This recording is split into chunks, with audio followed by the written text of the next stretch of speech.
Good morning dear students. आज जो है वो हम अगला लेक्चर जो है वो कंटिन्यू करेंगे यूवी स्पेक्ट्रोस्कोपी का। तो अब जो है वो हम एक्सपेरिमेंटल सेटअप की बात करेंगे। ठीक है, तो लास्ट टाइम हमने बीयर्स लैम्बर्ट लॉ के बारे में जो था वो डिस्कस किया था और उसके न्यूमेरिकल्स जो थे वो कुछ हमने डिस्कस किए थे। तो अब एक्सपेरिमेंटल सेटअप देखो किस तरीके से जो है वो ये एक्सपेरिमेंट जो है वो परफॉर्म किया जाता है। तो इसके मैंने कुछ पॉइंट्स लिखे हैं। तो इसमें हमें सोर्स ऑफ लाइट की जो है वो ज़रूरत पड़ती है। ठीक है, कि जहाँ से जो है वो हमें यूवी लाइट जो है वो सप्लाई होगी और विजिबल रीजन की जो है वो लाइट सप्लाई होगी। ठीक है, तो आप ये ध्यान रखना है कि जैसे हमें दो तरीके की लाइट्स की आवश्यकता होती है इसमें। एक अल्ट्रावायलेट लाइट जिसको यूवी लाइट बोलते हैं और एक होती है विजिबल लाइट। ठीक है, जिसमें जो है वो हम हमारी आइज़ जो है वो कलर्ड सब्सटेंसेस को जो है वो देख सकती है। ठीक है, तो दो सोर्स जो है वो हमें यहाँ पे चाहिए। एक होता है हाइड्रोजन और ड्यूटेरियम डिस्चार्ज लैम्प। ठीक है, तो वो अल्ट्रावायलेट लाइट का जो है वो सोर्स होता है। और एक होता है मेरे पास जो है वो टंगस्टन फिलामेंट लैंप। ठीक है, तो ये विजिबल लाइट को जो है वो एमिट करता है। ठीक है, तो रेंज होती है 200 से 400 नैनोमीटर होती है अल्ट्रावायलेट की, और 0 से 200 भी अल्ट्रावायलेट ही होता है, लेकिन उसको हम कई बार वैक्यूम अल्ट्रावायलेट भी जो है वो बोल देते हैं। ठीक है, तो ये थोड़ा सा आपने ध्यान रखना है कि रेंज जो है वो कितनी होती है और कहाँ से जो है क्या क्या जो है वो लाइट के सोर्सेज जो है वो लिए जाते हैं। ठीक है, तो कई बार आपको ऑब्जेक्टिव या एक नंबर का क्वेश्चन यहाँ से बन सकता है। ठीक है, तो once the light is generated, ठीक है, जैसे ही आप इसमें जो है वो लाइट जनरेट हो जाती है तो उसको मोनोक्रोमेटर से जो है वो हम पास कर देते हैं मोनोक्रोमेटर से, तो वो प्रोड्यूस करता है मोनोक्रोमेटिक लाइट, है ना, लाइट ऑफ सिंगल वेवलेंथ। फिर ये जो मोनोक्रोमेटिक लाइट होती है, ठीक है, ये जो है वो हमारे पास जो है वो आगे जो है वो इसको पास किया जाता है मोनोक्रोमेटिक लाइट को रेफरेंस सेल में और जो है वो सैंपल सेल में। ठीक है, तो ये सेल का मतलब क्या होता है। ठीक है, देखो जैसे एक रेक्टेंगुलर मेरे पास जो है वो एक जो है वो क्यूब होती है ट्रांसपेरेंट, है ना, जैसे ग्लास की जो है ग्लास आप मान लो ग्लास की क्यूबेट होती है, ऊपर से हॉलो होती है यहाँ से, तो इसमें हम सोल्यूशन भर सकते हैं। लेकिन यूवी स्पेक्ट्रोस्कोपी में जो ये क्यूबेट होती है ग्लास की नहीं लेते, क्योंकि ग्लास जो है वो एब्जॉर्ब कर लेता है। ठीक है, यूवी लाइट को। तो ये क्यूबेट जो होती है वो क्वार्ट्ज की बनी होती है, सिलिका की जो है वो बनी हुई होती है। ठीक है, तो हमें दो क्यूबिट्स चाहिए होती हैं ऐसे। ठीक है, जब भी हम स्पेक्ट्रोस्कोपी स्टडी करते हैं तो जो भी हम सोल्यूशन बनाते हैं उसको जो है वो इस क्यूबिट में लेंगे और दूसरी क्यूबिट में हम क्या ले लेंगे, सॉल्वेंट ले लेंगे। ठीक है, जिसमें जो है वो मैंने ये सैंपल बनाया हुआ है। ठीक है, तो दो क्यूबिट्स हुई, एक हुई मेरे पास जो है जिसमें सैंपल सोल्यूशन लिया और एक होगी जिसमें मैं प्योर सॉल्वेंट लूँगा। ठीक है, तो सॉल्वेंट ऐसा होना चाहिए कि वो यूवी लाइट को ऑब्जॉर्व ना करे। ठीक है, तो ये देखो मैंने यही लिखा हुआ है, क्यूबिट रेक्टेंगुलर क्यूब जो है वो हम इसका यूज़ करते हैं। Glass can not be use at it absorb in the UV region, है ना, हम वो ऐसा मटेरियल जो है वो यूज़ नहीं करेंगे जो यूवी लाइट को ही ऑब्जॉर्व करने लग जाए। ठीक है, या ऐसा सॉल्वेंट जो है वो हम यूज़ नहीं करेंगे जो यूवी लाइट को ऑब्जॉर्व करता हो। ठीक है, हमें जो है वो ऐसा मटेरियल यूज़ करना है जो यूवी लाइट को एब्जॉर्ब ना करे, और ऐसा सॉल्वेंट हमें यूज़ करना है जो भी यूवी लाइट को खुद एब्जॉर्ब ना करे।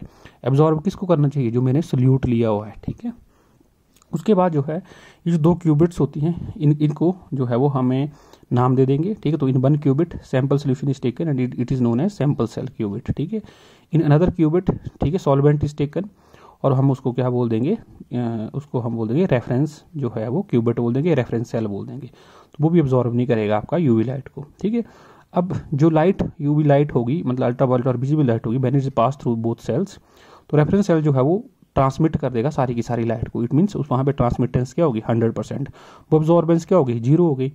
ठीक है, तो as it will not absorb. ठीक है, बट हमारे पास जो है वो, है ना, ऐसे इंस्ट्रूमेंट होते हैं वहाँ पे हम सेट कर सकते हैं ट्रांसमिटेंस, है ना, कि जो है उसकी कितनी होगी। ठीक है, फिर आगे जो है वो बट पर्टिकुलर सॉल्यूट जो होता है in sample cell will absorb some radiation, वो एब्जॉर्ब कर लेगा, और डिटेक्टर होगा वो आपके पास क्या करेगा, वो डिटेक्ट कर लेगा इंटेंसिटी ऑफ लाइट को। ठीक है, तो जो लाइट जो है वो आपकी सॉल्वेंट से पास होगी वो तो 100% ट्रांसमिटेड होगी, वो उसकी इंटेंसिटी को जो है डिटेक्ट कर लेगा, और एक लाइट जो होगी वो आपकी सैंपल सेल से जो पास होगी वो उसको भी डिटेक्ट करेगा कि उसमें से कौन सा पार्ट जो है वो ऑब्जॉर्ब हुआ है।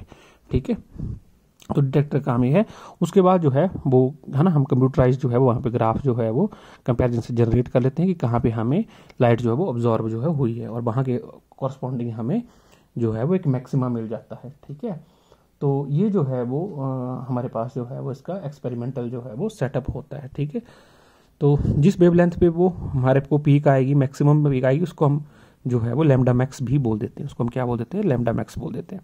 तो स्पेक्ट्रम क्या होता है बेसिकली, ये एक ग्राफ होता है एब्जॉर्बेंस का वेवलेंथ के साथ, एब्जॉर्बेंस का फ्रीक्वेंसी के साथ, है ना, या कई बार जो है वो एब्जॉर्बेंस की जगह नहीं जो है वो ट्रांसमिटेंस भी यूज़ कर सकते हैं, लेकिन ठीक है अभी हम यूवी में एब्जॉर्बेंस यूज़ करेंगे, ठीक है, या मोलर एब्जॉर्प्टिविटी वर्सेस भी कर सकते हैं, ठीक है।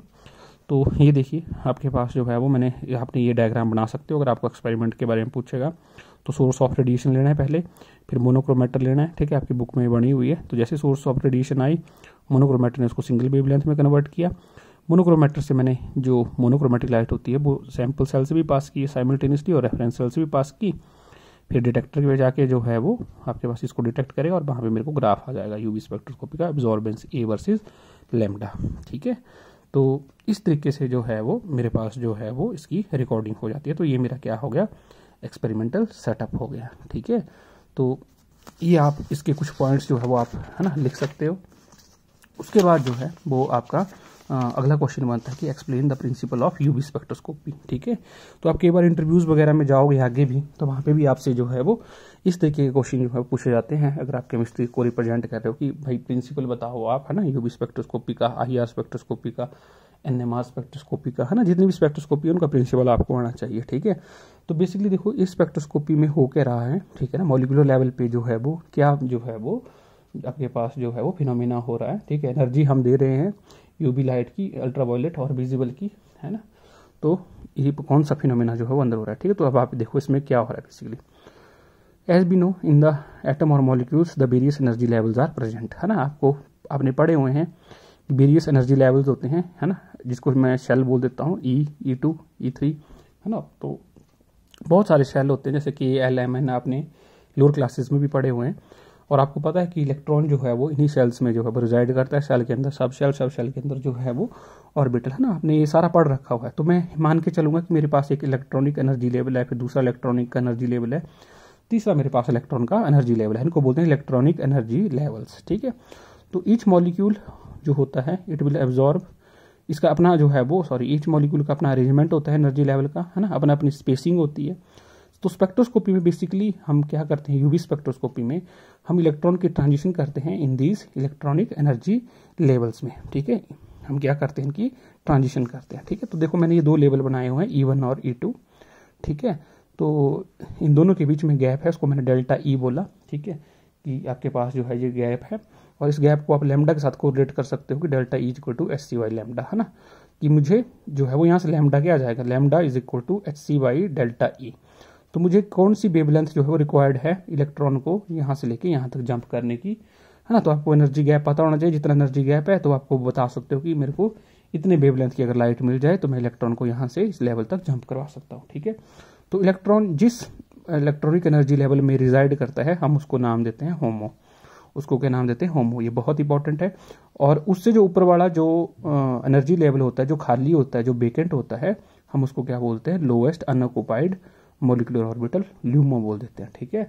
तो होमो ल्यूमो जो है ये काफ़ी जो है वो यूज होगा यूवी स्पेक्ट्रोस्कोपी में, और आगे चल के भी आपको ऑर्गेनिक में काफ़ी इसकी जो है वो इन टर्मिनोलॉजी का आपको यूज़ करना पड़े। तो कुछ भी नहीं है, होमो क्या होता है, हाईएस्ट ऑक्युपाइड मॉलिक्यूलर ऑर्बिटल, ठीक है।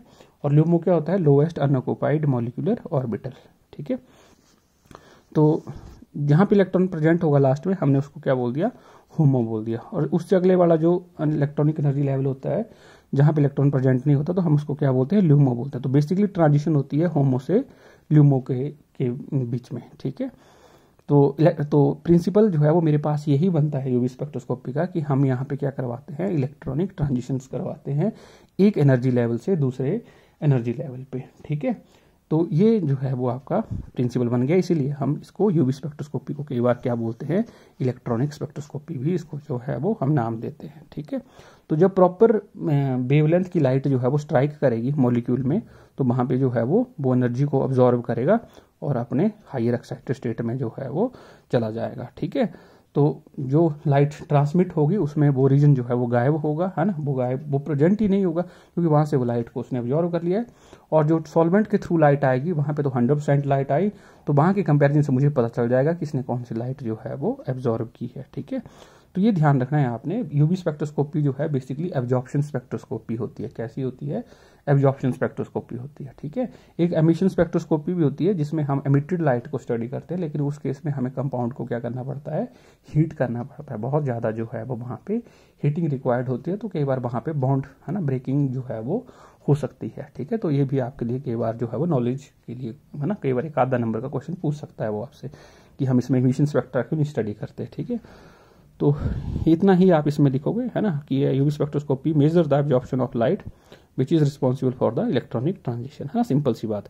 डेल्टा ई कॉरस्पॉन्ड्स करता है to very high energy radiation, है ना, कि कितना गैप है, तो वो जो वेवलेंथ होगी वो ऑटोमेटिकली मेरे पास जो रीजन है गक्स यूवी इमर का वो किस में आती है, अल्ट्रावायलेट एंड विजिबल रीजन में। ठीक है, तो ये जो है वो आपने ध्यान रखनी है, मैंने एक नोट करके यहाँ बात लिखी है। अल्ट्रावायलेट एंड विजिबल स्पेक्ट्रोस्कोपी, जिसको हम इलेक्ट्रॉनिक स्पेक्ट्रोस्कोपी बोलते हैं, is primarily used to measure the multiple bond, है ना। इस स्पेक्ट्रोस्कोपी का हम यूज कहाँ करते हैं, to measure the multiple bond, है ना, मल्टीपल बॉन्ड ढूंढने में। ठीक है, मल्टीपल बॉन्ड अगर किसी सिस्टम में हो तो मैं इससे इसकी मदद से जो है वो मुझे पता चलेगा कि इसमें मल्टीपल बॉन्ड हैं या नहीं है।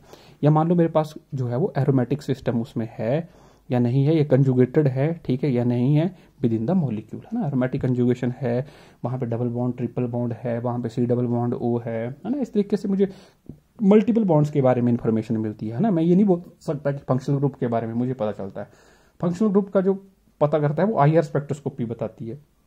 ठीक है, तो ये यही आंसर आप बोल सकते हो कि इससे हमें कंजुगेशन का पता चलता है। ठीक है, तो ये प्रिंसिपल ना मैंने आप इसके नोट्स दे दी हूँ, तो आप इसको इतना लिख के आ सकते हैं। ठीक है, लेकिन इतना सफिशिएंट नहीं था इसके प्रिंसिपल के लिए। ठीक है, क्योंकि यहीं से एक और क्वेश्चन अराइज हो जाता है। ठीक है, वो आपको एग्जाम में बार बार पूछता है कि why does UV spectrum give rise to broad absorption band rather than sharp peaks. ये HPU में पूछा गया है। ठीक है, और बहुत इंपॉर्टेंट क्वेश्चन है, इसको मैंने डबल स्टार किया हुआ है, तो ये क्वेश्चन आपको भी आ सकता है। ठीक है, कि एक बार फिर से पढ़ लें कि why does UV spectrum give rise to broad absorption band rather than sharp peaks, है ना। अब इसका क्या मतलब हो गया, अब इसका मतलब ये हो गया कि जैसे मान लो आपको स्पेक्ट्रम मिल रहा है एब्जॉर्बेंस वर्सेस लैम्डा, तो वो शार्प पीक्स ऐसे मिलनी चाहिए थी कि जहां जहां एब्जॉर्प्शन हुई है वहां वहां आपको पीक्स मिलनी चाहिए, लेकिन आपको शार्प पीक्स ना मिलके आपको वहां पे क्या मिल जाता है, एक ब्रॉड बैंड मिल जाता है इस तरीके से, है ना, इसको बोलते हैं बैंड। ठीक है, इसको हम क्या बोल देते हैं, बैंड। ठीक है, और इसकी विड्थ हो गई, तो आपको एक बैंड सा मिलता है यूवी स्पेक्ट्रोस्कोपी में। ऐसा क्यों होता है कि हमें लाइन्स क्यों नहीं मिलती, लाइन स्पेक्ट्रा क्यों नहीं मिलता इस केस में, तो इसका रीजन जो है वो क्या है, दो आप देखो। अब ये बोलते हैं कि sharp peak in the spectrum arise कब होती है, शार्प पीक्स आपको तब मिलेंगी जब आपके पास जो है वो पर्टिकुलर एक शेल से जो है वो दूसरे शेल में जो है वो ट्रांजिशन हो रही है। ठीक है, जैसे आपने वहां पढ़ी थी जो है वो लाइन स्पेक्ट्रम, जैसे आपने हाइड्रोजन का पढ़ा था, वहां पे आपको बाल्मर सीरीज, पास्चन सीरीज, है ना, एक तरीके से उस तरीके से वो लाइंस मिलती हैं, फाइन लाइंस मिलती हैं। ठीक है, लेकिन इस केस में हमें बैंड मिल रहा है। ठीक है, तो ऐसा क्यों हुआ, तो ये बोलता है कि शार्प पीक्स जो spectrum arises when there is a promotion of electron from lower electronic energy level to higher electronic energy level only. वहां पे एक ही टाइप की ट्रांजिशन होनी चाहिए, बोलने का मतलब ये है कि एक लेवल से दूसरे लेवल पे, मान लो कि यहाँ से ये एनर्जी लेवल है, इससे यहाँ तक जाना चाहिए और इसके साथ कोई ट्रांजिशन नहीं होनी चाहिए। ठीक है, ये नहीं कि इसके साथ ही ठीक है कोई और एनर्जी लेवल है, यहाँ से इधर को ट्रांजिशन हो रही है, इधर से E2 को हो रही है, इधर से एक और E2 को हो रही है, तो ऐसा जो है वो आपके पास वहां पे ट्रांजिशन नहीं होनी चाहिए। ठीक है, तो ट्रांजिशन ऐसी नहीं होती है तो लाइन स्पेक्टर आता है। ठीक है, लेकिन इस केस में देखो आपके पास जो है वो क्या होगा, अब आपको थोड़ा सा जो है वो और जो है वो नॉलेज अपना गेन करना है। तो आपने लोअर क्लासेस में पढ़ा हुआ है, ठीक है, कि एक इलेक्ट्रॉनिक एनर्जी लेवल होता है, ये दूसरा एनर्जी लेवल होता है, इसको मैंने होमो बोला, इसको मैंने क्या बोला, लूमो बोला, अगर इसमें इलेक्ट्रॉन है तो इलेक्ट्रॉनिक एनर्जी लेवल होता है। ठीक है, अब बेटा इसमें इस इलेक्ट्रॉनिक एनर्जी लेवल जो E1 होता है, ठीक है, अब आपने इतना इससे आगे नहीं पढ़ा हुआ है, लेकिन अब आपको थोड़ा सा इसका नॉलेज होना चाहिए कि जो एनर्जी लेवल आप अभी तक पढ़ते आए हो उसके भी अंदर सब लेवल होते हैं। ठीक है, तो पहला सब लेवल आता है वाइब्रेशन। ठीक है, या यूं मान लो कि एक electronic energy level has various number of vibration energy levels. कितने होते हैं ये बोलना जो है वो आपके पास जो है आप बोल नहीं सकते, बहुत सारे जो होते हैं आप बोल दोगे कि भाई हमें पता नहीं कितने होते हैं, but they are constitute, they are मतलब have many vibration energy levels. तो सिमिलरली एक अगला जो इलेक्ट्रॉनिक एनर्जी लेवल होता है उसमें भी बहुत सारे क्या होते हैं, वाइब्रेशन एनर्जी लेवल होते हैं। ये सब लेवल हो गए, इनके क्या हो गए, ये सब लेवल हो गए, ये मेन एनर्जी लेवल हो गया, तो इनके सब लेवल हो गए वाइब्रेशन लेवल।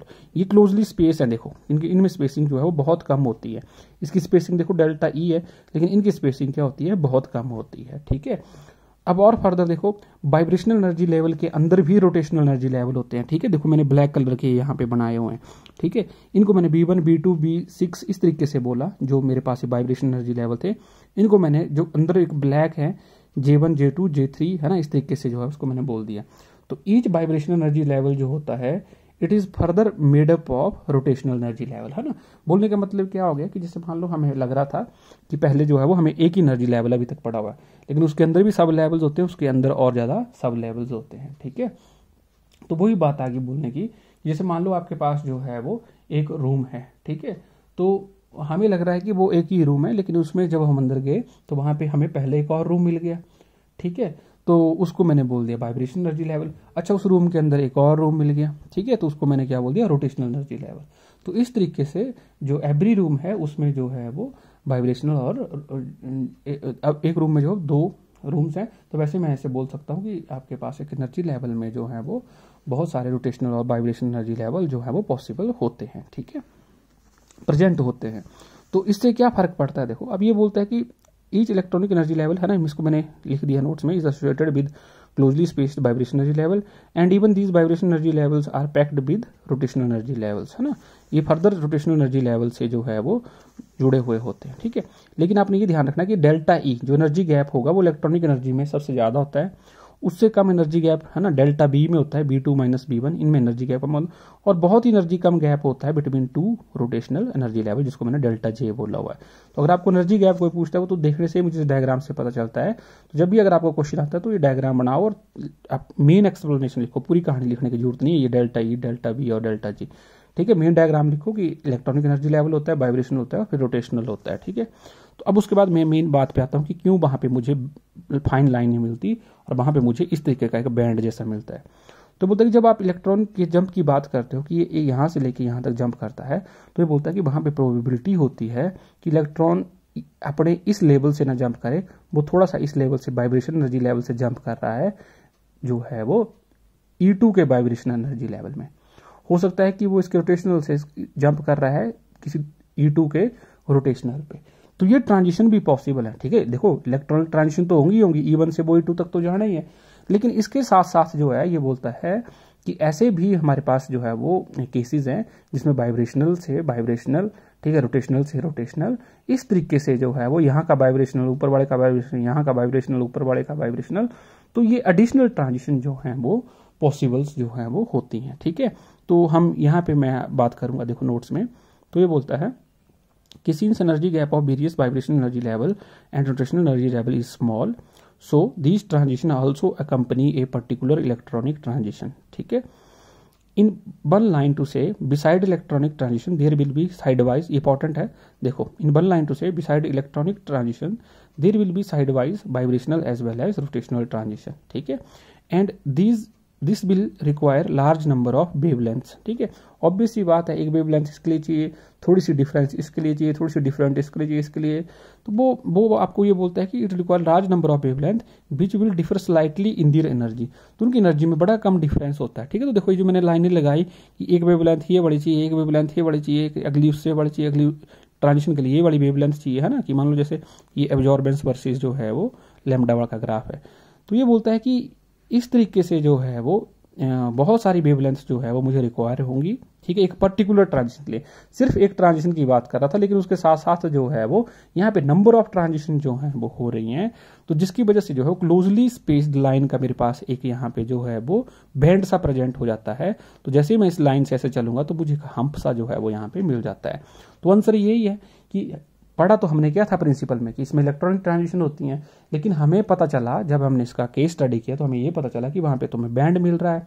तो बैंड वो इसलिए मिल रहा है क्योंकि वहाँ पे इलेक्ट्रॉनिक ट्रांजिशन के साथ साथ जो है वो क्या हो रही है, vibrational as well as rotational transition भी साथ साथ हो रही हैं अपने कॉरस्पॉन्डिंग जो है वो हाईएस्ट लेवल पे, जो कि दूसरे का आपका E2 का होगा, ठीक है। तो as a result absorption spectrum consist of large number of line which are closely spaced and give rise to broad bands, ठीक है। तो ये आपने जो है वो थोड़ा ध्यान रखना है, ठीक है।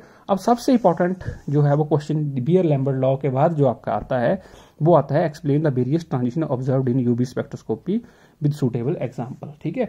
तो ये आपने अच्छे से करनी है और ये बहुत इजी क्वेश्चन है, ठीक है। आपने इसको जो है वो अच्छे से इसकी शीट्स जो है वो भर के आनी है कि कैसे जो है वो वेरियस ट्रांजिशन जो है वो आपकी ऑब्जर्व की जाती हैं यूवी स्पेक्ट्रोस्कोपी में विद सूटेबल एग्जाम्पल, ठीक है।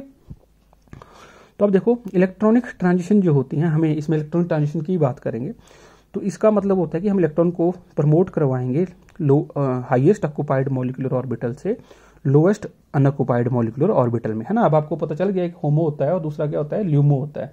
तो हमें इलेक्ट्रॉन को जंप करवाना है, जहाँ पे वो फील्ड है तो उसको हम बोल देते हैं होमो, और जहाँ जो उसका नेक्स्ट लेवल होता है जहाँ पे इलेक्ट्रॉन जाएगा उसको हम बोल देते हैं लूमो, ठीक है। तो इन द मॉलिक्यूल देयर में भी 3 टाइप्स ऑफ इलेक्ट्रॉन जो है वो होते हैं। ऐसा जरूरी नहीं है कि तीनों ही हो, तो 3 टाइप्स के में भी हो सकता है, इनमें से कोई एक हो सकता है, इनमें से कोई 2 हो सकता है कि तीनों टाइप्स के जो हैं वो इलेक्ट्रॉन हो, ठीक है। तो एक होता है सिग्मा इलेक्ट्रॉन, एक होता है पाई इलेक्ट्रॉन, और एक होता है नॉन बॉन्डिंग इलेक्ट्रॉन, ठीक है।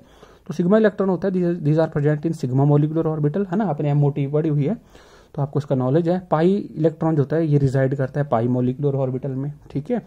तो पाई इलेक्ट्रॉन, ठीक है, वो रिजाइड करेगा पाई मॉलिक्यूलर ऑर्बिटल में, ठीक है। और एक होता है, इसको मैंने बोल दिया एंटी बॉन्डिंग इलेक्ट्रॉन, ठीक है, इसको एन इलेक्ट्रॉन बोल दिया। तो electron present in, sorry anti bonding नहीं, एन इलेक्ट्रॉन का मतलब होता है electron present in non bonding orbitals, ठीक है। तो नॉन बॉन्डिंग जो होते हैं वो होते हैं जहाँ पे हमारा बॉन्ड फॉर्मेशन नहीं होता, जो इलेक्ट्रॉन बॉन्ड फॉर्मेशन में पार्टिसिपेट नहीं करते। तो जो लोन पेयर होता है, ठीक है, जो लोन पेयर होता है वो हमारा जो है वो नॉन बॉन्डिंग इलेक्ट्रॉन में काउंट होता है, ठीक है। उसके बाद जो है वो है ना, हम इसमें थोड़ा सा आपको बता दूं, sigma and pi molecular orbital 2 type के होते हैं, ठीक है। एक होता है बॉन्डिंग, है ना, इनको बोलते हैं बॉन्डिंग मॉलिक्यूलर ऑर्बिटल, और एक होते हैं मेरे पास जो है वो anti bonding molecular orbital, ABMO, ठीक है। तो इसको सिग्मा और पाई बोलते हैं, they are low in energy, और एक होते हैं sigma star and pi star, ये हाई एनर्जी के होते हैं, इनको बोलते हैं एंटी बॉन्डिंग मॉलिक्यूलर ऑर्बिटल्स, ठीक है। तो ये भी आपको पता होना चाहिए, तो इनको हम स्टार लगा देते हैं। तो ये बोलते हैं कि electron can be excited from lower energy orbital to higher energy orbitals, है ना। तो लोअर एनर्जी ऑर्बिटल्स कौन कौन से होंगे, sigma pi and non bonding, ठीक है। हाई एनर्जी ऑर्बिटल कौन होंगे, sigma star and pi star. क्योंकि ये नॉन बॉन्डिंग ऑर्बिटल होते हैं, इन्होंने बॉन्ड ही नहीं बनाया होता तो उनका कोई एंटी बॉन्डिंग नहीं होता, ठीक है। ये सिंपली नॉन बॉन्डिंग इलेक्ट्रॉन होते हैं। तो इलेक्ट्रॉन का देखो हमने जंप करवाना है इन हाईएस्ट ऑर्बिटल में। तो पहले वो सिग्मा से जाएगा, sigma star, these are the 4 main type of transition. Sigma से जंप किया सिग्मा स्टार पे, एन से जंप किया, एन से जंप करेगा वो सिग्मा स्टार पे और पाई स्टार पे, N to sigma star, N to pi star, ठीक है। और पाई वाला मूव करेगा टू पाई स्टार। ये समझ करना कि पाई से सिग्मा स्टार को मूव कर दिया, ऐसा नहीं होता। ट्रांजिशन जो होती है वो होती है आपके पास sigma to sigma star, pi to pi star, और एन वाली दोनों में हो जाती है, N to sigma star and n to pi star. तो 4 टाइप्स की आपके पास जो है वो ट्रांजिशन जो है वो होती है, ठीक है। तो अब आपको जो है वो इनके बारे में कुछ इंपॉर्टेंट पॉइंट्स जो हैं वो बताने हैं, थोड़ा सा एक्सप्लेन करना है, क्योंकि ये 5 नंबर का क्वेश्चन है। तो पहले आप ये बताओ कि there are 4 types of transition होती हैं, ये वाली। फिर आती है sigma to sigma star. This transition involve excitation of electron from, है ना। देखो ये पता है आपको, एन टू सिग्मा स्टार है, नाम से ही पता चलता है, तो यहीं से डेफिनेशन बनानी है आपने। This transition involve the excitation of electron from sigma bonding molecular orbital to sigma star anti bonding molecular orbital, है ना। Sigma bonding molecular orbital to sigma star anti bonding molecular. This type of transition occur in which compound contain only sigma bond, ठीक है। जैसे saturated hydrocarbon हो गए, जैसे मान लो ethane हो गया मेरे पास, है ना, ये CH3 ये स्ट्रक्चर बना के आना है, ये बॉन्डिंग इलेक्ट्रॉन है 2, ठीक है। तो क्या बोलता है कि यहाँ से सिग्मा स्टार जो है वो ट्रांजिशन हो जाएगी, तो मेरे पास जो है वो ये 2 इलेक्ट्रॉन, ये दोनों ही बॉन्डिंग मॉलिक्यूलर में प्रेजेंट है। तो आपने इसको फ्लिप कर देना है ऐसे ना, 2 इलेक्ट्रॉन को, एक को ऊपर कर देना है। तो ये वाला जो इलेक्ट्रॉन होगा, ये वाला जो इलेक्ट्रॉन है, अब ये चला गया सिग्मा स्टार में, है ना। मैंने यहाँ लिखा हुआ है सिग्मा स्टार, है ना, एरो लगाया हुआ है, और ये दोनों किस में, देखो सिग्मा ऑर्बिटल में। तो इस तरीके से आप ये दिखाओगे कि कैसे जो है वो उसकी ट्रांजिशन होगी, ठीक है। उसके बाद आता है आपके पास, ठीक है, इसमें मैंने एक और लाइन ऐड की है कि आपके पास जो है वो थोड़ा सा लाइट का इशू हो रहा है, ठीक है। हाँ देखो, the energy required for such transition are very high, ठीक है। ऐसी ट्रांजिशन में जो होती है, जो सिग्मा टू सिग्मा स्टार होती है, and they have very shorter wavelength. अगर एनर्जी ज्यादा होगी तो ऑब्वियसली वेवलेंथ कम होगी, तो ये यूवी वैक्यूम यूवी रीजन में फॉल कर जाती है 0 से 200 के बीच में। तो लैम्डा जैसे मान लो 125 नैनोमीटर आ गया, ठीक है। नेक्स्ट ट्रांजिशन आती है मेरे पास, जो आती है वो आती है N to sigma star. These involve electronic transition from, है ना, आपको डेफिनेशन से पता चल रहा है, non bonding atomic orbital to sigma star anti bonding molecular orbital, ठीक है। तो इनमें नॉन बॉन्डिंग इलेक्ट्रॉन का होना बड़ा जरूरी है, मतलब लोन पेयर का होना बड़ा जरूरी है। तो ऐसे केसेस किसमें होंगे, N to sigma star alkyl halide, जैसे RX हो गया तो उसमें 1 2 3 लोन पेयर है, अल्कोहल हो गया इसमें 2 लोन पेयर है, एमीन्स हो गया इसमें 1 लोन पेयर है। तो these type of transition are shown by the compound which can have, है ना, hetero atom with the lone pair, है ना, बिसाइड सिग्मा बॉन्ड। तो इनमें एक हिट्रो एटम होता है, जैसे मान लो क्लोरीन हो गया, ऑक्सीजन हो गया, नाइट्रोजन हो गया, तो उसके पास लोन पेयर होने का जरूरी है। These lone pair of electron are counted as non bonding electron, ये किसी बॉन्ड फॉर्मेशन में पार्टिसिपेट नहीं करते and can be easily promoted, है ना। जैसे मान लो CH3Cl है, तो Cl के आपने ऐसे 3 लोन पेयर बना देने, तो N2 सिग्मा स्टार लिख दिया एरो पे, तो 2 इलेक्ट्रॉन है, 2 को आपने एक को ऐसे रहने देना और एक को उसके ऊपर लिख देना है, मतलब एक इलेक्ट्रॉन को जंप करवा दिया, है ना। तो ये जो ऊपर वाला इलेक्ट्रॉन है ये बन गया मेरा electron in sigma star orbital, ठीक है। तो ये आ गई मेरे पास N2 सिग्मा स्टार, ठीक है। उसके बाद इसमें जो है वो आप एग्जांपल दे सकते हो, जैसे CH3Cl, CH3Br, CH3I, है ना। ये मेरे पास कैसे जो है वो एग्जांपल हैं, सारे के सारे अल्काइल हैलाइड्स के हैं। तो अल्काइल हैलाइड्स में जो है वो N2 सिग्मा स्टार जो है वो ट्रांजिशन जो है वो पॉसिबल है, ठीक है। तो ये आप एग्जांपल दे सकते हो। पर अब इसमें एक इंपॉर्टेंट क्वेश्चन है, जैसे मान लो आप CH3Cl, CH3Br, CH3I को कंपेयर करते हो, तो आपको ये बताना है कि किस केस में मुझे एनर्जी ज़्यादा सप्लाई करनी पड़ेगी और किस केस में जो है वो मतलब इलेक्ट्रॉन को जंप करवाने के लिए N2 सिग्मा स्टार के लिए, और किस केस में जो है वो लैम्डा जो है वो ज़्यादा होगा।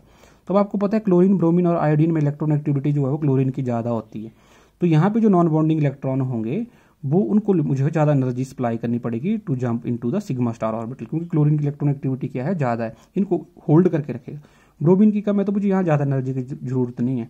और आई के केस में तो जब ही मेरे पास इलेक्ट्रॉन एक्टिविटी कम हो जाती है तो उसमें मैं स्मॉल अमाउंट ऑफ एनर्जी से भी क्या करूँगा, मतलब होनी तो वो यूवी रीजन बड़ी रेंज में होनी चाहिए एनर्जी, लेकिन थोड़ी एनर्जी कम दे के जो है मैं उस पर ट्रांजिशन करवा सकता हूँ। और एनर्जी जो है वो मैं अगर मेरी CH3I के केस में कम होगी तो लैम्डा क्या हो जाएगी, ज़्यादा हो जाएगी, तो रिवर्स हो जाएगा।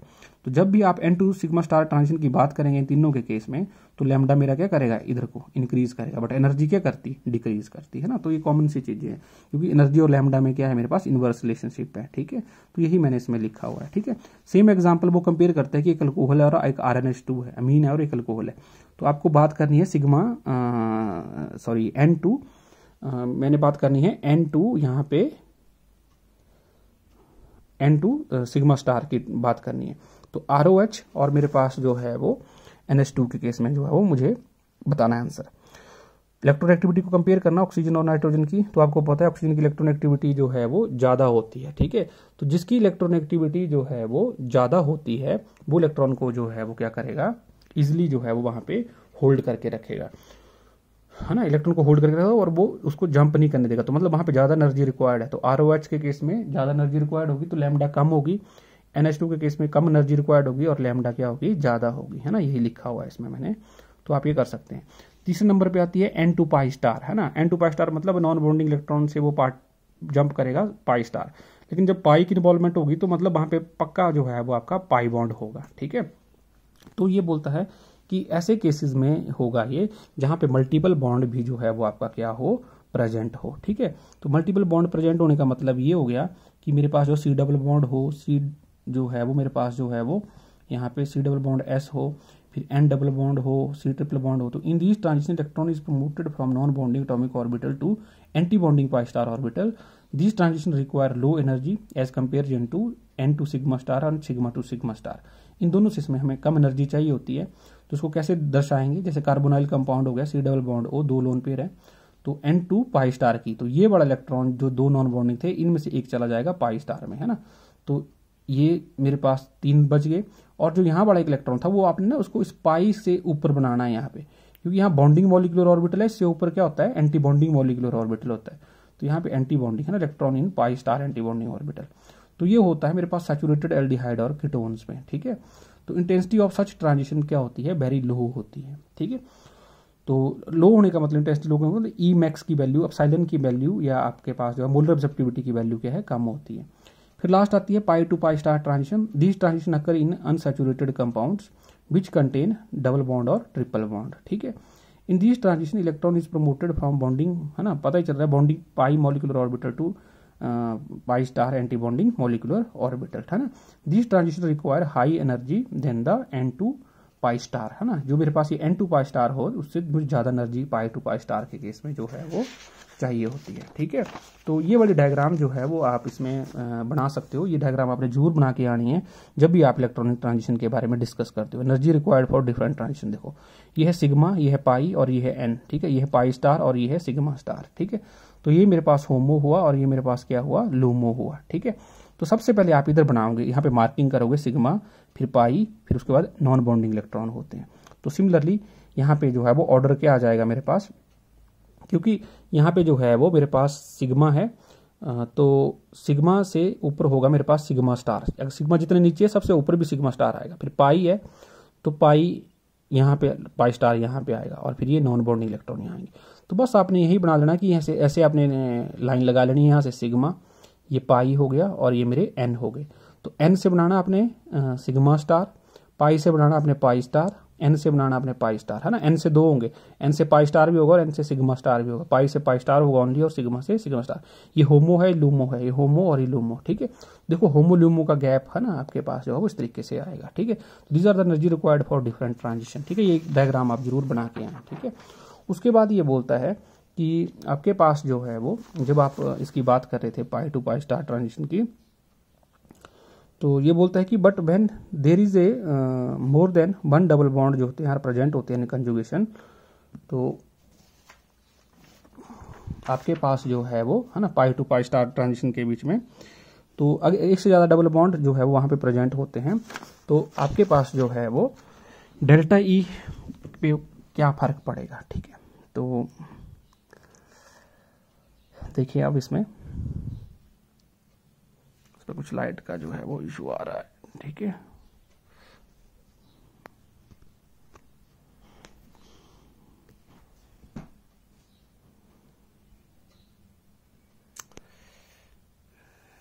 ठीक है, अब ठीक है। अब देखो इसमें, अब ये बोलता है कि सच ट्रांजिशन जो होती हैं दे विल अकर। तो अब देखो इसमें मैंने कहा कि so delta E between homo and LUMO जो है वो डिक्रीज हो जाता है, ठीक है। अगर आप वहाँ पे एक से ज़्यादा जो है वो डबल बॉन्ड जो है प्रेजेंट हो कंजुगेशन में, तो होमो और लूमो के बीच में जो है वो गैप क्या हो जाएगा, और ज़्यादा जो है वो वहाँ पे डिक्रीज हो जाएगा, ठीक है। तो ज़्यादा कंजुगेशन होने से जो है वो वहाँ पे क्या हो जाएगा, जो मेरी एनर्जी होगी वो कम रिक्वायर्ड होगी और मेरे पास जो है वो लाइट की जो वेवलेंथ होगी वो हायर वेवलेंथ की तरफ जो शिफ्ट हो जाएगी, ठीक है। जैसे मान लो एल्कीन है, तो एल्कीन में 175 नैनोमीटर पे मान लो जो है वो अब्जॉर्प्शन हो रही है। इसमें है सी डबल बॉन्ड सी, और एक है 1,3 ब्यूटाडाइन, है ना। जैसे मान लो मेरे पास 1,3 ब्यूटाडाइन इस तरीके का स्ट्रक्चर होता है, तो इसमें कंजुगेशन में जो है वो 2 डबल बॉन्ड प्रेजेंट हैं, ठीक है। तो लैम्डा मैक्स पे क्या फर्क पड़ेगा, जैसे मान लो 175 नैनोमीटर पे एब्जॉर्व कर रहा है, तो ये मेरे पास जो 217 नैनोमीटर पे क्या करेगा, एब्जॉर्व करेगा, ठीक है। इसका रीजन मैं आगे आपको बताऊंगा डिटेल में कि ऐसा क्यों होता है, ठीक है। तो E1, E2 और E3, लैम्डा 1, लैम्डा 2, लैम्डा 3, है ना। जितनी ज़्यादा कंजुगेशन होती जाएगी मेरे को उतनी एनर्जी क्या चाहिए, कम चाहिए। तो इस सिंगल डबल बॉन्ड के केस में मेरे को एनर्जी ज़्यादा चाहिए, E1 greater than E2 greater than E3, है ना। ऐसे ऑब्जेक्टिव क्वेश्चन आपको बनते हैं कॉम्पिटिटिव में। इस केस में लैम्डा 1, लैम्डा 2, लैम्डा 3, तो इस केस में लैम्डा 3 क्या हो जाएगी मेरे पास, सबसे ज़्यादा हो जाएगी। ये चीज़ें आपको एक्सप्लेन नहीं करनी है जब आपको क्वेश्चन जो है वो हाउस टेस्ट में या फाइनल टेस्ट में लिखना है कि वेरियस टाइप्स ऑफ ट्रांजिशन कैसी होती हैं। तो 4 टाइप्स लिख के आओ और वो डायग्राम बना के आओ, दैट इज सफिशिएंट, ठीक है। तो इसमें जो है वो मैंने जो है वो यहाँ पे ठीक है थोड़ा सा आपको इसके बारे में बताया कि कैसे जो है वो आपको ट्रांजिशन के बारे में बताना, जब वहाँ पे कैसे जो है वो होमो लूमो के बीच में जो है वो गैप कम हो जाता है, ठीक है। तो थोड़ा सा जो है एक और चेंज जो है वो आपने क्या करनी है कि यहाँ पे मैंने नंबर किया हुआ था इसको 16, इसको आपने 16 बनाना है, ठीक है। इसको जो है वो 17, है ना, क्योंकि थोड़ी सी गड़बड़ होगी, है ना, क्योंकि हम कर रहे थे पाई टू पाई स्टार, है ना। तो पाई टू पाई स्टार वाला ये वाला कंटिन्यूटी में कर रहे थे। उसके बाद ये डायग्राम बना देना, सी डबल बॉन्ड हो पाई टू पाई स्टार, ठीक है। तो ये इलेक्ट्रॉन जो है वो पाई बॉन्ड से ऊपर की तरफ जंप करवा देना, इलेक्ट्रॉन इन पाई स्टार, ठीक है।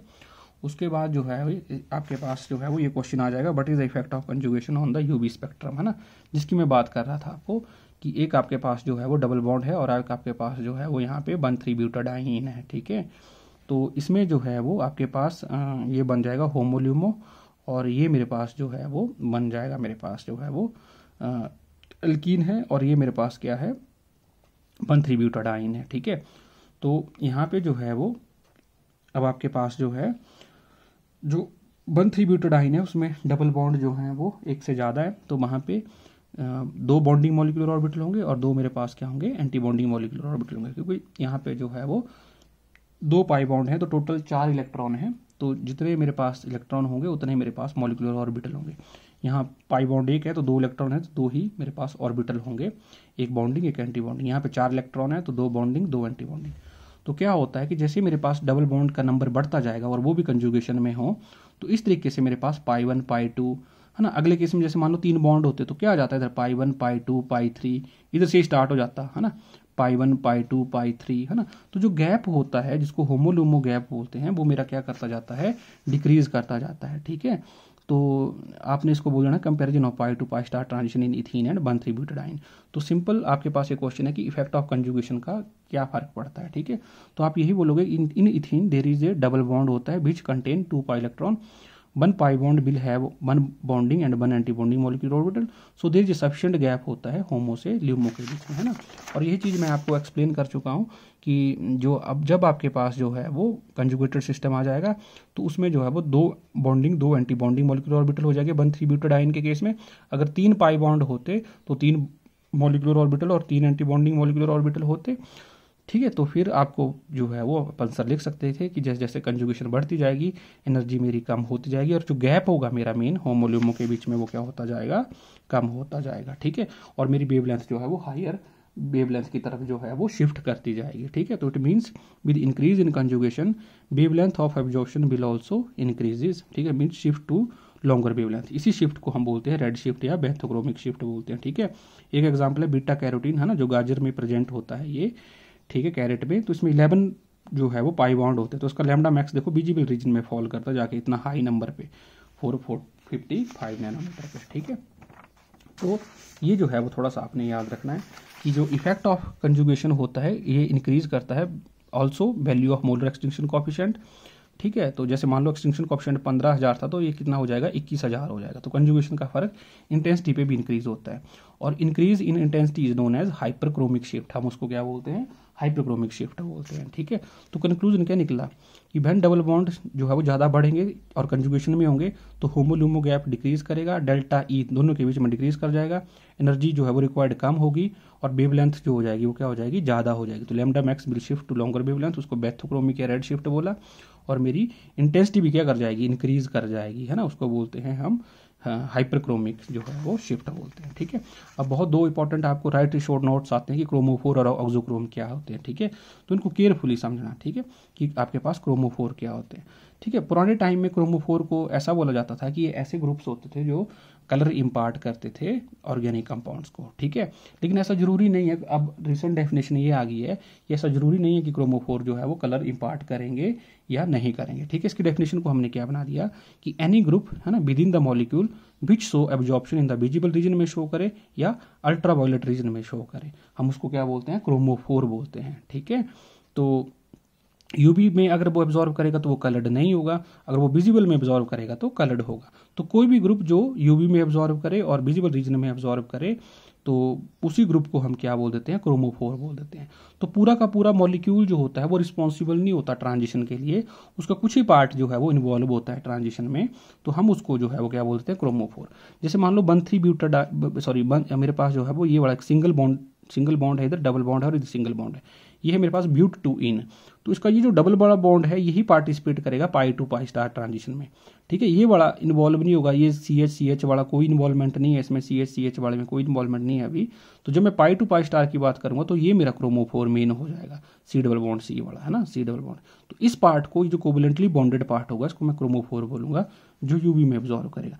सिमिलरली इस केस में ट्रिपल बॉन्ड हो जाएगा, ये है CH3 CHO एल्डिहाइडिक, तो इस केस में C डबल बॉन्ड वो हो जाएगा, ठीक है। यहाँ से N2 सिग्मा स्टार भी हो सकती है, N2 पाई स्टार भी हो सकती है और पाई टू पाई स्टार भी हो सकती है एस्टल्डिहाइड में। फिर मेरे पास जो है वो एसिटिक एसिड आ गया, तो इसमें ये COH वाला ग्रुप जो है वो इन्वॉल्व हो जाएगा, ठीक है, COH। तो इसमें N2 पाई स्टार ट्रांजिशन जो है वो पॉसिबल है। फिर एस्टर है, तो एस्टर में ये वाला ग्रुप जो है वो क्रोमोफोर है। CH3 NO2 है, तो NO2 वाला कलर इसमें जो है वो ग्रुप, और इसमें C ट्रिपल बॉन्ड है। तो ऐसे कोवलेंटली बॉन्डेड ग्रुप जो एब्जॉर्प्शन जो है वो एक्चुअल एब्जॉर्प्शन जो है वो वहाँ पे जो है वो कॉज करते हो, चाहे वो यूवी लाइट में हो चाहे वो विजिबल लाइट में हो, हम उनको क्या बोल देते हैं, क्रोमोफोर बोल देते हैं। ठीक है, अब ये डेफिनेशन मत लिखिए ना कि ऐसे ग्रुप जो कलर इम्पार्ट करते हो वो आपने छोड़ देना, वो कलर इम्पार्ट कर भी सकते हैं नहीं भी कर सकते हैं। ठीक है, तो हम उनको क्या बोल देते हैं, क्रोमोफोर बोल देते हैं। उसके बाद आता है आपके पास ऑक्सोक्रोम क्या होते हैं। तो these are the group of atoms when attached to a particular chromophore they will shift the absorption to the longer wavelength. ठीक है, अब ये बोलता है कि ऑक्सोक्रोम एक ऐसे साइड ग्रुप होते हैं जब इनको जोड़ा जाए किसी क्रोमोफोरिक ग्रुप के साथ, है ना, अभी हमने पीछे क्रोमोफोर ग्रुप पढ़े, तो वहां पे जो है वो आपके पास जो है वो ये जो ऑलरेडी उस मॉलिक्यूल में अब्जॉर्प्शन हो रही है उसको शिफ्ट कर दें हायर वेवलेंथ की तरफ, है ना, उसको हम रेड शिफ्ट भी बोलते हैं, और उसकी इंटेंसिटी को क्या कर दें, इंक्रीज कर दें। ठीक है, तो ऐसे बहुत सारे ग्रुप्स होते हैं, तो जैसे OH हो गया, SH हो गया, OCH3 हो गया, NH2 हो गया, NR हो गया। जब इन ग्रुप्स को किसी ऐसे सिस्टम में जोड़ा जाता है जिसमें ऑलरेडी पाई बॉन्ड हो, तो ये ग्रुप क्या काम करते हैं, इनको बोलते हैं ऑक्सोक्रोम। ठीक है, जैसे मान लो मेरे पास ये इथीन था, CH2 डबल बॉन्ड CH2, इस CH2 पे मैंने कोई NR2 ग्रुप लगा दिया तो नाइट्रोजन पे लोन पेयर है, तो ये इसको एक एक्स्ट्रा कंजुगेशन जो है वो स्ट्रक्चर दे रहा है, इसकी कंजुगेशन को एक्सटेंड कर रहा है। अगर जैसे मान लो ये नहीं होता तो यहाँ एक पाई बॉन्ड ही होता, इसमें कोई कंजुगेशन नहीं होती, तो जैसे ही ये ग्रुप इसमें लग गया तो इसका इसमें कंजुगेशन इंक्रीज हो गई। और आपको पता है कि हमेशा जब कंजुगेशन इंक्रीज होती है तो होमोल्यूमो गैप कम हो जाता है और वहां पे लैम्डा जो है वो शिफ्ट कर जाती है हायर वेवलेंथ की तरफ। ठीक है, तो ऐसे ग्रुप्स को हम क्या बोल देते हैं, ऑक्सोक्रोम बोलते हैं, जो एक्सटेंड करते हैं कंजुगेशन को। ठीक है, तो मेरा मेन इसमें क्रोमोफोर ये था, C डबल बॉन्ड C, और ये मेरे पास क्या बन गया, ऑक्सोक्रोम बन गया। ठीक है, तो due to conjugation there is a decrease in the energy gap and lambda will be increased. तो इन्होंने लॉन्गर वेवलेंथ को जो है वो क्या करवा दिया, शिफ्ट करवा दिया। ठीक है, जैसे मेरे पास बेंजीन हो गया, तो बेंजीन के ऊपर जो है वो NH2 ग्रुप लगा दिया मैंने, तो बेंजीन के दो ही कैनोनिकल स्ट्रक्चर होते हैं ये वाले, तो ये 255 नैनोमीटर पे ऑब्जॉर्व करते हैं, Emax इसका 20 होता है, तो इसमें क्रोमोफोरी ग्रुप क्या है, C डबल बॉन्ड C, है ना, जिसकी वजह से इसकी एब्जॉर्प्शन हो रही है। लेकिन मैंने NH2 ग्रुप लगा दिया तो NH2 के वेरियस रेजोनेटिंग स्ट्रक्चर 5 बन जाएंगे, क्योंकि ये लोन पेयर क्या कर जाता है, पार्टिसिपेट कर जाता है, यहाँ आ जाएगा, फिर ये यहाँ मूव कर जाएगा, फिर ये इस तरीके से आगे और घुमा फिरा के वो नाइट्रोजन पे पहुंचेगा, तो 5 इसके एक्स्ट्रा रेजोनेटिंग स्ट्रक्चर बने, 2 तो होंगे ही होंगे बेंजीन के, लेकिन इसने 5 एक्स्ट्रा रेजोनेटिंग स्ट्रक्चर बना दिए, तो कंजुगेशन को क्या कर दिया, एक्सटेंड कर दिया। ठीक है, तो होमोल्यूमो क्या हो जाएगा, ऑब्वियसली कम हो जाएगा, और लैम्डा मैक्स मेरा शिफ्ट कर जाएगा टुवर्ड्स लॉन्गर वेवलेंथ। तो पहले ये 255 था, अब ये 280 पे हो गया, Emax पहले 20 था, Emax मेरा 1430 हो गया। तो NH2 क्या एक्ट किया यहाँ पे, ऑक्सोक्रोम। ठीक है, तो ये मेरी ध्यान रखनी है, ये बात अपनी ध्यान रखनी है। प्रॉपर्टी ऑफ ऑक्सोक्रोम क्या होती है, to increase the value of lambda max and Emax due to its ability to extend the conjugation in a particular chromophore by sharing its non bonding electron. ठीक है, तो ये आपको पता होना चाहिए। ठीक है, उसके बाद आती है जी शिफ्ट्स की बात, तो आपको पता होना चाहिए, अब आपको फैमिलियर हो गए इन टर्म से, बैथोक्रोमिक शिफ्ट या उसको रेड शिफ्ट भी बोलते हैं। It involve the shift of absorption maxima towards the longer wavelength. Absorption maxima आपका जो है वो जो भी आपका कर्व आता है ना, जैसे मान लो आपका ये कर्व आ रहा है, तो बैथोक्रोमिक शिफ्ट कब होगी, जैसे मान लो ये लैम्डा है, तो यही मैक्सिमा जो है वो आपका लॉन्गर वेवलेंथ पे क्या हो गया, शिफ्ट हो गया, इसकी पोजीशन हाई चली गई आगे, तो उसको बोल देते हैं रेड शिफ्ट। ठीक है, तो red shift can be achieved by how many ways, देखो आप कैसे इसको जो है वो रेड शिफ्ट अचीव कर सकते हो। आप ऑक्सोक्रोम लगा दो पर्टिकुलर क्रोमोफोर में, जो मैंने ये एग्जांपल बताया। ठीक है, जैसे C डबल बॉन्ड C के साथ आप NH2 लगा दो, है ना, बाय एक्सटेंडिंग द कंजुगेशन, वहाँ पे नंबर ऑफ डबल बॉन्ड बढ़ा दो, या हम ऐसा भी कर सकते हैं कि सॉल्वेंट जो है वो लो पोलैरिटी का सॉल्वेंट यूज करें, तब भी मेरे को जो है वो रेड शिफ्ट मिलती है। ठीक है, तो ये जो है वो आपने थोड़ा सा जो है वो ध्यान रखना है। ठीक है, लो सॉल्वेंट का पोलैरिटी का सॉल्वेंट मतलब जैसे मान लो एसीटोन हो गया, तो वाटर जो है वो आपका हाईली पोलर सॉल्वेंट होता है, वाटर में 255 नैनोमीटर पे शो करता है, लेकिन आपने इससे कम पोलैरिटी वाला हेक्सेन ले लिया, है ना, जो पोलर है ही नहीं, बहुत कम पोलर होता है। ठीक है, तो आपके पास लैम्डा मैक्स जो है वो इंक्रीज कर गया 280 की तरफ, है ना, वहाँ पे जो है वो शिफ्ट हो गई। तो by taking the solvent of low polarity we can change the lambda max of the particular compound। ठीक है, इसी तरीके से हिप्सोक्रोमिक शिफ्ट होती है, उसको ब्लू शिफ्ट बोला जाता है। शिफ्ट टुवर्ड्स जो है वो smaller wavelength is known as hypsochromic shift, ये उससे रिवर्स, बिल्कुल अपोजिट, उल्टा, हिप्सो। ठीक है, ये ध्यान रखना है आपने वर्ड। तो ये कैसे अचीव की जा सकती है, मैं क्या करूंगा कि वहाँ पे जो है वो जैसे मान लो NH2 एनिलीन है, यहाँ पे इसके पास एक्स्ट्रा कंजुगेटिंग स्ट्रक्चर प्रेजेंट है, मैं इस लोन पेयर को ही डिस्ट्रॉय कर दूंगा। जैसे मान लो मैंने इसको एसिडिक मीडियम में डाल दिया H पॉजिटिव में, तो ये H पॉजिटिव इसके साथ बॉन्ड बना लेगा, NH3 पॉजिटिव बन जाएगा। तो अब नाइट्रोजन के पास लोन पेयर ही नहीं है, तो वहाँ पे मैंने नंबर ऑफ कंजुगेटिंग स्ट्रक्चर क्या कर दिए, डिक्रीज कर दिए। तो होमोलुमो गैप क्या कर जाएगा, मेरा बढ़ जाएगा। होमोलुमो गैप बढ़ जाएगा तो एनर्जी ज़्यादा होगी, तो मेरे पास लैम्डा क्या हो जाएगा, मेरे पास कम हो जाएगा। तो जब मेरे पास लैम्डा कम वेवलेंथ की तरफ शिफ्ट हो रहा है तो उसको ब्लू शिफ्ट बोलते हैं, उसी को हिप्सोक्रोमिक शिफ्ट बोलते हैं। ठीक है, या by changing the solvent of high polarity, इसका रिवर्स कर देना आपने ऊपर वाले का। पहले हेक्सेन का लिख देना कि 280 पे होती है, ठीक है, जितना भी मैंने इसमें आपको बताया, और वाटर के केस में बढ़ जाएगी।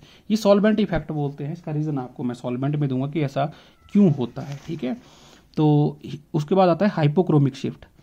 ये अलग अलग हैं, ठीक है, एक होती है हाइपोक्रोमिक और एक होती है हाइपरक्रोमिक। ये इंटेंसिटी से रिलेटेड होती हैं। ठीक है, मैं हाइपरक्रोमिक पहले बता देता हूँ। हाइपरक्रोमिक का मतलब होता है to involve in the increase in the intensity of absorption, कि इंटेंसिटी आपकी बढ़ गई, पहले कम थी अब आपकी इंटेंसिटी बढ़ गई एब्जॉर्प्शन की।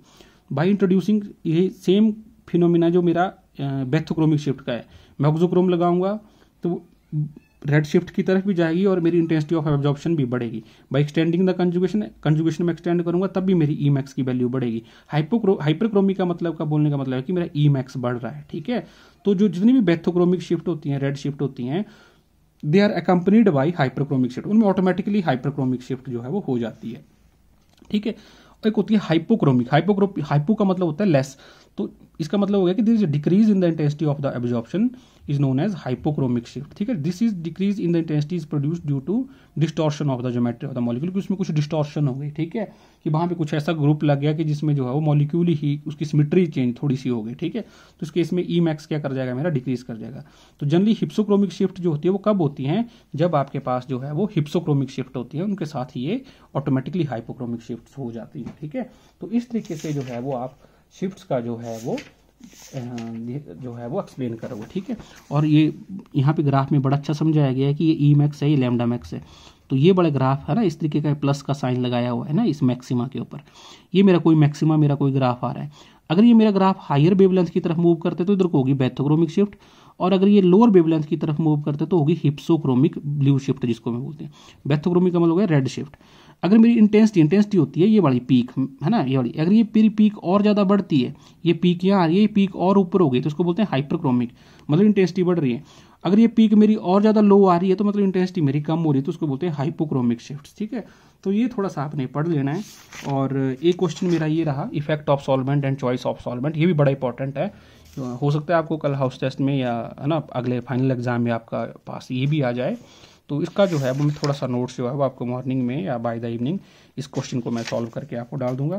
तो इतना ही आपने जो है वो अभी पढ़ना है, बाकी न्यूमेरिकल्स आपको अगले लेक्चर में आएंगे। बस थोड़ा सा जो है वो आपको है ना ये पॉइंट्स आप जरूर देख लेना, ये हेडिंग की है ना कि एप्लीकेशंस जो हैं वो यूवी स्पेक्ट्रोस्कोपी की क्या क्या होती हैं। जैसे डिटेक्शन ऑफ कंजुगेशन हम कर सकते हैं, ठीक है, फिर एक्सटेंट ऑफ कंजुगेशन का जो है वो हमें नॉलेज मिल जाता है। ठीक है, तो इस तरीके से जो है वो detection of some functional groups हम कर सकते हैं, स्टडी ऑफ कीटो इनोट ऑटोमेरिज्म को कर सकते हैं। ठीक है, geometrical determination and configuration of geometrical isomer है ना, तो ये थोड़ा सा एक बार आपने देख लेना है। ठीक है, थैंक यू स्टूडेंट।